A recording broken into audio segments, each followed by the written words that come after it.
I've been playing Apex Legends for over a week now, and although I've played pretty much all of the Legends with the exception of Caustic, I've been particularly enjoying playing as Lifeline. And so in today's video, I'm going to provide a bit of a guide as well as some tips on how to play Lifeline, and I'm also going to present some statistics and details about her abilities which might help you when you're deciding whether you should play Lifeline or not. Now, I did say in my last video that I don't actually think there are particular legends that you must play or that a team must consist of. Okay, everyone's got a different opinion, and I think actually they're quite balanced on the most part. So this isn't like me trying to sell you Lifeline, it's just me saying that I've been playing her, I've been enjoying her, and I'm going to sort of explain why. If you do enjoy today's video, please leave me a like and also subscribe, and I'm going to carry on making Apex content for a long time in the future. Okay, so like all legends, Lifeline has access to 3 different abilities: a passive ability, a tactical ability, and an ultimate ability. And I'm going to run through each one of those and also present some statistics for each one as well.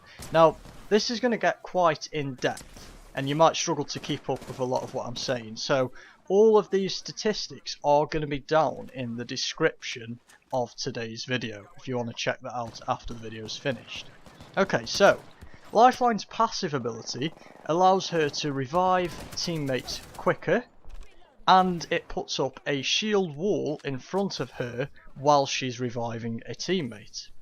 On top of this, she can use healing items, including shields, 25% quicker than other legends.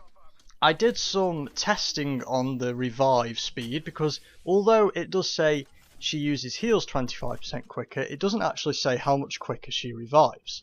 So with my testing, I worked out that it takes approximately 6.5 seconds for any other legends to revive somebody. With Lifeline, it took me approximately 5 seconds.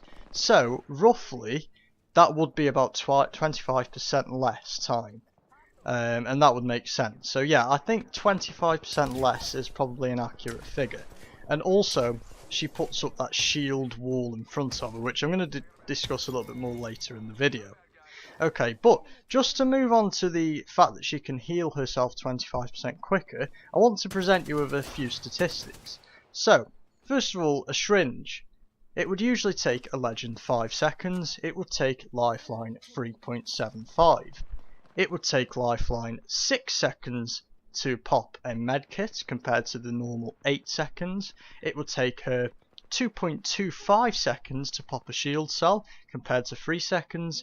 It would take her 3.75 seconds to pop a shield battery rather than 5 seconds.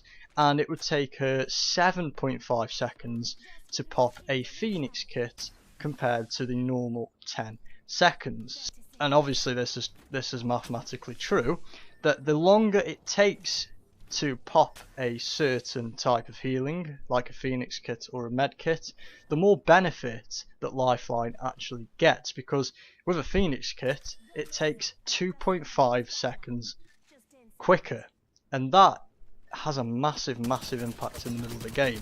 And I will discuss this a little bit later on when I discuss her playstyle and how you should use her. Okay, but let's move on to her tactical ability.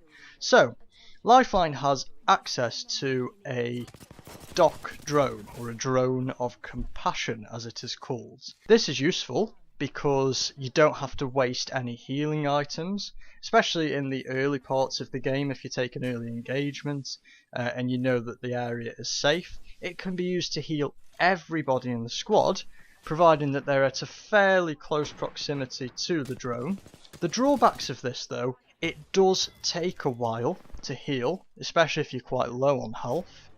Okay, and because it has quite a short proximity, if you want to heal all 3 teammates at once, you're probably leaving yourself at risk, because you don't really want to be standing that close together in case an enemy squad is nearby. Now again, I'm going to present you with some statistics. The Drone of Compassion heals you for 5 life points per second, which, as I said earlier, that's pretty slow to be honest. So if you've got access to a medkit or a syringe and you are in the middle of a fight, there's no way you're going to get that Drone of Compassion out. It can last for a duration of up to 20 seconds, which basically means it can heal you from near enough nothing to full, so that's fine. It has a cooldown of 60 seconds. Again, it's kind of irrelevant, to be honest. I can't think of many times where I've needed to use my dock drone and it's still cooling down from the previous time I used it. It's not really feasible. And as I said, it has a short radius. Another drawback is, if you're standing sort of relatively close to it, you can see like a pipe that goes from the drone into your body, which creates the animation of healing, and that's quite easy to see on the map for other enemies. So yeah, it also compromises your position in that way. Okay, so let's move on to Lifeline's ultimate ability, and this is where she really shines. She has access to a Lifeline care package which contains 3 items. Now, from multiple hours of playing Lifeline, what I can gather is you're guaranteed 1 armor piece, and this can be a helmet, a shield, a body shield, sorry, or a knockdown shield. Usually epic in my experience, but I have also had a legendary. You can also get 1 attachment, and that's always epic, at least from my experience. And then you'll usually get 1 healing device or shield as well. The charge time for this is 360 seconds or 6 minutes, so it does have a pretty long charge time. Now later in the video I'm going to talk about ultimate accelerants and why they're so important to Lifeline, but for now, for every ultimate accelerant that you pop, that will give you about 20% worth of the charge time needed to call in a Lifeline care package. That equates to saving you about 72 seconds, which means that if you take 5 ultimate accelerants, that would equate to 1 Lifeline care package. Another quirky statistic, it takes 15 seconds for the care package to land. That's pretty good, to be honest, because by the time, if you put that down, by the time enemies might be aware that you called one in, it's usually too late, and it falls in a relatively quick time that allows you to loot it and move on. Now I want to move on to Lifeline's playstyle. Now I've hit you with loads of statistics, we're going to move on to something that's probably a bit more tangible. This is how I see Lifeline. Okay, she should be a long range tank in my opinion, and I'm going to explain why. First of all, her passive ability, which puts up a shield when she's reviving teammates, is fantastic, but it's absolutely useless in a close range fight. Okay, and that's pretty obvious. If you're in a long range fight and one of your teammates goes down, you're going to have more than enough time with the quick revive that you can do with the shield wall in front of her to pick up your teammates and carry on the fight. Also, if you're quite far away, this is what tends to happen in Apex. You get into a mid to long range engagement, and then eventually whichever team feels that they have the advantage, they'll try and push you before you can heal or revive. Okay, now Lifeline of course can take her healing equipment 25% quicker. So at long to mid range she is actually tank, because if she can do that, the enemy is not going to have enough time to push up before Lifeline can pop off a Medkit or even a Phoenix kit if she's far enough away. So, based on that, what I would recommend, and it's something I've been playing around with lately, it's not something I've done too much of, I have to say, but I would recommend that you pick a R301 or a Spitfire, which can hold its own at range, with extended magazines as well. And I would be tempted to go for a longbow with a skull piercer or even a G7. Okay, and that's going to make you very effective at the mid to long range engagements. Also, I would recommend that you carry the biggest heals you possibly can. Now, usually I'd say you should carry a mix, some shield cells, some syringes, some Phoenix kits, whatever. With Lifeline, pick the biggest ones you can, because that's where she saves the most time. Now, I want to also mention that if you see a gold backpack, this does not stack on top of the 25% healing that you already get. For those of you who are familiar with this, not familiar with this I should say, the gold backpack allows you to use healing items 50% quicker. Now it doesn't stack on top of Lifeline's 25%. So this would be my recommendation. Okay, it's up to you whether you actually do this.